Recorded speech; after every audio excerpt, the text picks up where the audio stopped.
Hey guys, how's it going? It's Tuesday. Nice sunny day out there. It's nice to see the sun shining like it is. Couple of things to talk about today, so this might be a little bit of a longer vlog today, but stick with me. It's a good one.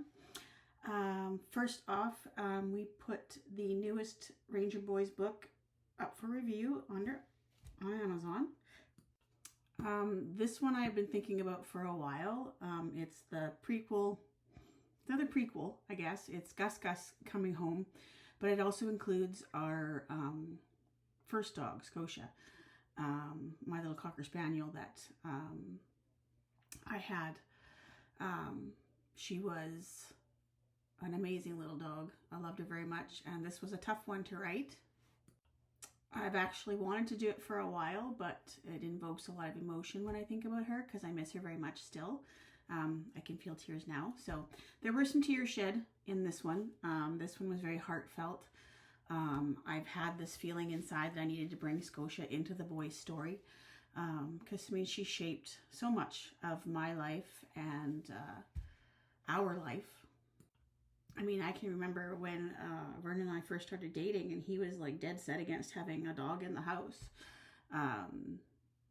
But eventually she grew on him as well, and even though they had a love-hate relationship in the end, yeah, it broke our hearts to lose her. And you know, she helped to train Gus. She was his big sister and taught him how to ring the bell to go outside and all those different things.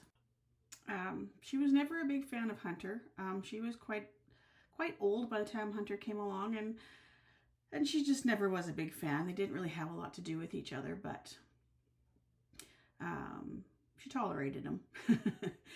And you know, I mean, she never met Hank because of course she passed before we got Hank. So but yeah, she's special and she needed to have a place in the Ranger Boys books. So that book is under review on Amazon in paperback and Kindle, of course, and it should be available. I'll let you know when it's live. Yeah, this one was a special one. It took a little bit of time to be ready to write it because, you know, it was an emotional story to tell. But it had to be told. So the other thing I wanted to discuss today is I'm in a lot of groups with other breast cancer survivors, people that are going through breast cancer. And one of the questions that somebody asked on one of the groups yesterday was, you know, if anybody else out there felt towards their mastectomy as an amputation. Because I mean, when we think amputation, usually we think, you know, arms, legs, that kind of stuff. But I mean, for me, it felt like, you know, an amputation. In fact, I've got the definition here.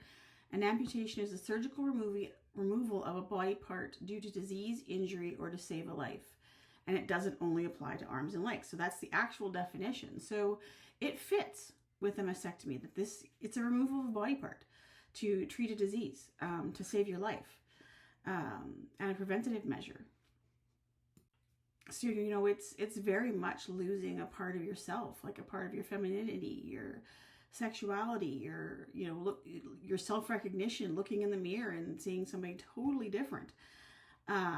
You know, there's a very clear before mastectomy and after mastectomy picture.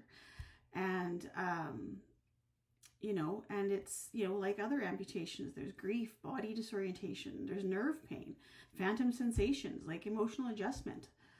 You know, all of these things aren't visible always, you know, but, you know, there's stuff going on inside, you know, and, you know, some people don't consider it an amputation because, you know, it's a pretty extreme word, amputation. And you know, usually with an amputation comes rehab and, you know, learning how to walk, learning how to use a prosthetic arm, leg, like that kind of stuff. So it makes it, people don't really see this as the same thing. You know, it's, you know, to some people, yeah, it doesn't seem like it's as extreme as, you know, amputating a leg. But it still creates like gratitude, or not gratitude, and a grief. It can, you know, it doesn't erase, you know, that loss of, you know, you survived, but you lost a part of yourself. You know, so people tend to rank suffering, you know, like she lost a leg. That's way worse, but it doesn't, what counts as loss, what should be minimized. It's not a competition. It's loss is loss. And losing a part of your body, any part of your body, is traumatic.